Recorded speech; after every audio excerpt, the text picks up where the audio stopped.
Eh bien aujourd'hui, on a décidé de consacrer une petite émission au Salon des artisans d'art de Châtelet qui se déroule jusqu'au 4 février. Je suis avec Didier qui vient Didier Spank, vous venez du Luxembourg et vous venez vous perdre à Châtelet. Oui, tout à fait, parce que nous avons un métier tout à fait atypique, c'est le métier de plumassier, donc l'art de travailler la plume. Oui, alors je vois votre stand, alors on va bien sûr vous poser quelques questions. On arrive au carnaval de Binche, les Gilles se baladent avec des plumes, mais alors vous c'est un tout autre genre de plumes, c'est quoi exactement ? Alors nous travaillons absolument toutes les espèces de plumes, sauf la plume d'autruche que les Gilles de Binche portent sur leur chapeau, pour une simple et bonne raison, c'est que c'est une plume quand même assez particulière qui craint l'eau, c'est d'ailleurs pour ça que les Gilles de Binche ne sortent jamais quand il pleut.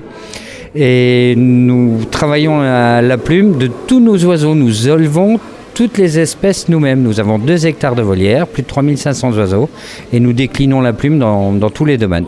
Nous sommes avec Didier Spank qui vient du Luxembourg et dans le cadre du Salon des artisans d'art, on peut voir ce qu'il fait. Votre société s'appelle Plume NC Design. Alors, vous me parlez de plumes. Combien d'oiseaux exactement ? Plus de 3500.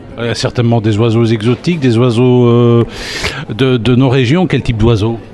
Alors nous sommes spécialisés dans les espèces rares. Dans le cadre du VVF, nous faisons partie de programmes de réintroduction d'espèces qui ont disparu ou qui sont protégées par la Convention de Washington dans les CITES annexe 3, donc le taux de protection le plus élevé. Et des oiseaux exceptionnels qui ont pour certains complètement disparu et le seul moyen de préserver les espèces, c'est l'élevage. Donc il y a quand même des espèces endémiques dans votre... Ce sont des espèces endémiques du Luxembourg, de votre région, où on vise plus large ?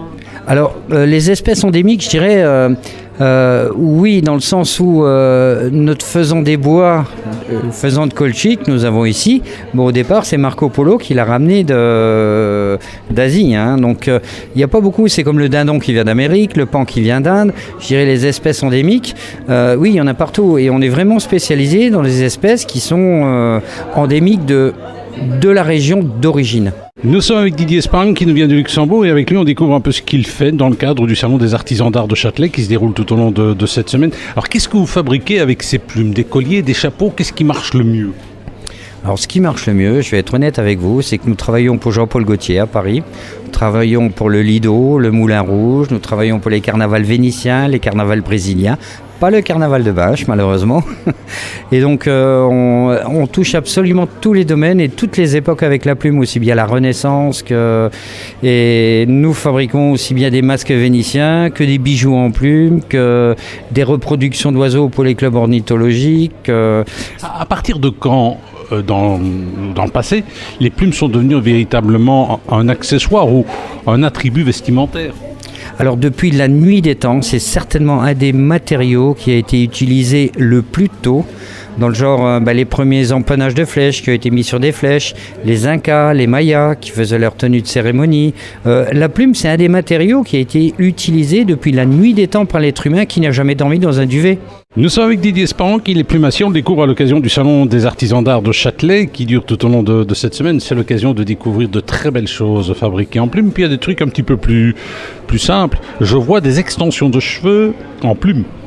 Oui, tout à fait. Donc après, il y a la mode qui va jouer. Donc il y a certaines jeunes filles qui ont trouvé. Mais bon, encore une fois, la mode, c'est une chose qui se réitère tous les X années.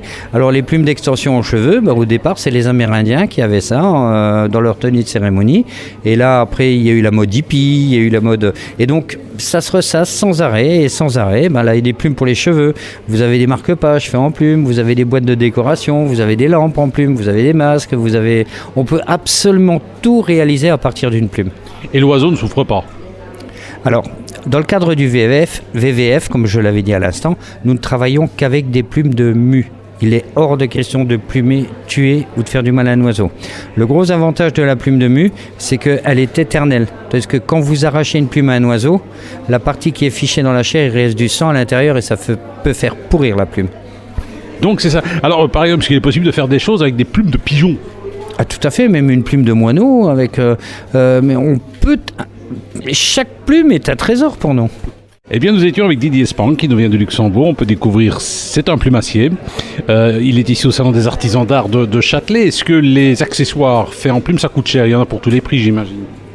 Alors bon, vous avez des petits accessoires qui vont coûter 20 €. Et si maintenant on réalise une robe pour Jean-Paul Gaultier, la dernière qui a été vendue, elle était à 150 000 €.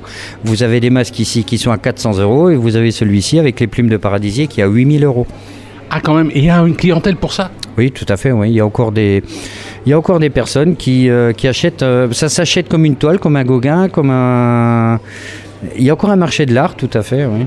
Il ne doit pas y avoir beaucoup de plumassiers en Europe. Alors, nous ne sommes plus que 4.